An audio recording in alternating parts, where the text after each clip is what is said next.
Karthikraj, who's joining us from UTI AMC for more. Karthikraj, there was a long, expectation of a correction, a decent one, especially in mid-cap, small-caps. Last few months, many of your peers were talking about it, calling mid-cap, small-cap frothy. But finally, the last, kind of a on the camel's back was the last piece of hay on the camel's back came in from the regulator, nudging that there is definitely froth, and the market came tumbling down. You think the adjustment, the required adjustment, has already been made, or you expect some more price damage to happen before value can start emerging in the broader markets? Yeah. Hi, Ajay. Thanks for having me on your show. So as far as the valuations are concerned, we put out this numbers on a monthly basis in our insights videos, where we've been saying for quite some time now that the mid and small caps have indeed become expensive, while large caps still are a little less expensive. So compared to their own history, whether it is mid caps or small caps, they are at least more than one standard deviation away if we take a price to book, trailing price to book as a multiple. So to that extent, anyways, within the three market caps, our preference was clearly large caps. And partially with the last few days fall, some bit of that expensiveness in mid and small caps would have got covered. But still, they continue to be expensive, and still we believe that large caps may be a little more attractive on a relative basis. So you expect that large caps from here on provide much better safety. What kind of earnings growth are we talking about, or are you expecting, Karthikraj, in the large cap universe next 2 to 3 years? So if we look at the consensus estimates are in the teens, which is a healthy number to look at. I mean, just to take kind of a background, I mean, in the 2010 to 20 decade, the earnings growth was in single digit. And it's only post-COVID that we've seen a very strong earnings growth. So almost if we take Nifty doubled in almost 4 years time frame, and to that extent a CAGR of 18 odd percent. So it's come with, I mean, a healthy growth has led to the markets doing well. So it's not just that markets have run up on re-rating, but supported by good earnings growth. And good part is the cyclical and investment part of the Nifty didn't fire in the last decade, which has started to kind of contribute meaningfully in the last few years. That trend is likely to continue, and from that perspective, overall we're still looking at a double-digit earnings growth, teens kind of numbers, which is quite healthy. To say this rally was actually backed by fundamentals. It may be giving a bit of a steam and broader markets may correct, but that doesn't derail the earnings picture, at least for large cap universe. Okay, what are your thoughts on the kind of growth we are seeing? RBI in an interview just a week back to us said the current year may grow at 8%, closer to 8%.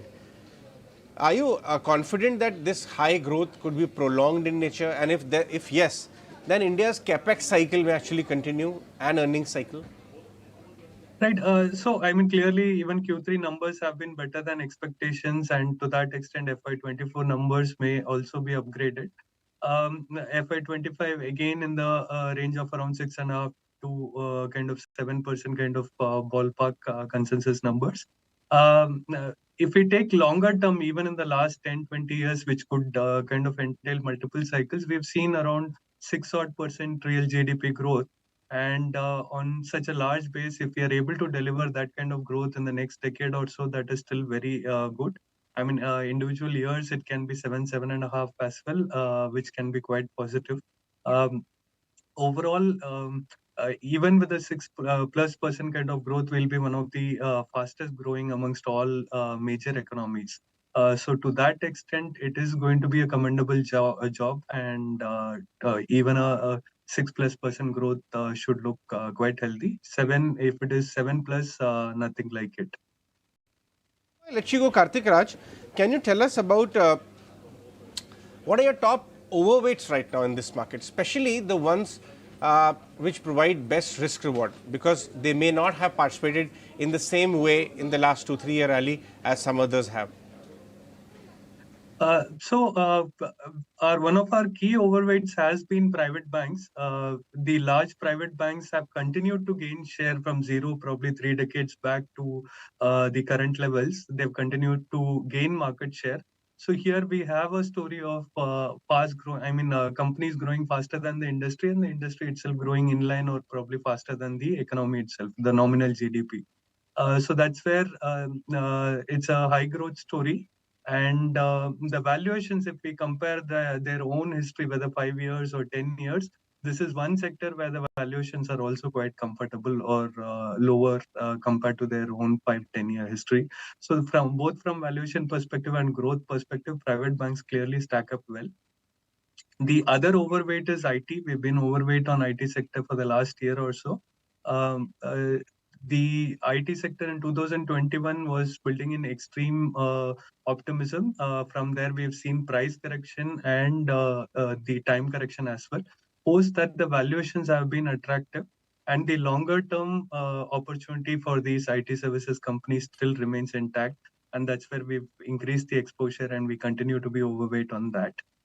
Besides that, on the consumer side, we are far more inclined towards the discretionary side, whether it is autos, whether it is durables or retail. Some of them have underperformed, like you mentioned, in the last couple of years.